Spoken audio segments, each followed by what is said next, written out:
Losing a world championship by a single point is the ultimate fuel for revenge. Welcome back to Kallamotto. Today, we're looking at how Yoshimura SERT Motul is fighting back in the 2026 Endurance World Championship. Without a new factory bike from Suzuki, how does this legendary GSX-R1000R keep up with the latest generation of superbikes? Let's break it down. After that heartbreaking 2025 finish, the Franco-Japanese alliance didn't flinch. Their 2026 season has been a masterclass in resilience. They secured a solid second place at the grueling 24 Hours Motos at Le Mans. Then, at the spot 8 hours, they fought back from a devastating early crash to finish fourth. They are proving that in endurance racing, it's not just about top speed, it's about survival and execution.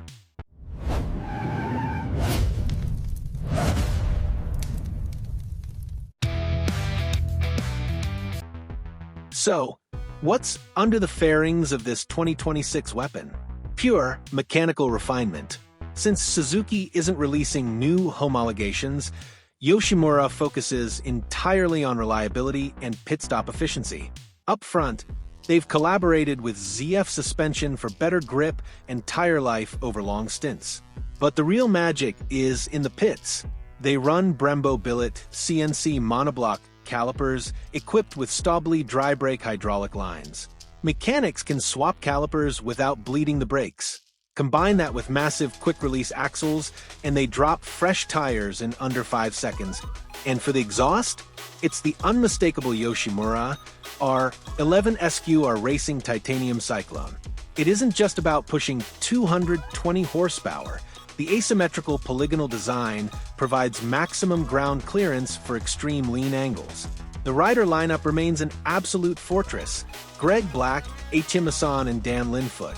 Their strategy against the newer European and Japanese factory bikes is incredibly disciplined. They let the others sprint, relying on the bulletproof nature of the GSX-R to keep them out of the garage and on the track. It's the ultimate turtle beats the hare strategy, but at 300 kilometers per hour. Can this legendary machine finally reclaim the EWC crown in 2026? Drop your predictions in the comments below. Hit that like button, subscribe to Kallamotto for more cinematic motorcycle breakdowns, and we'll see you on the next ride.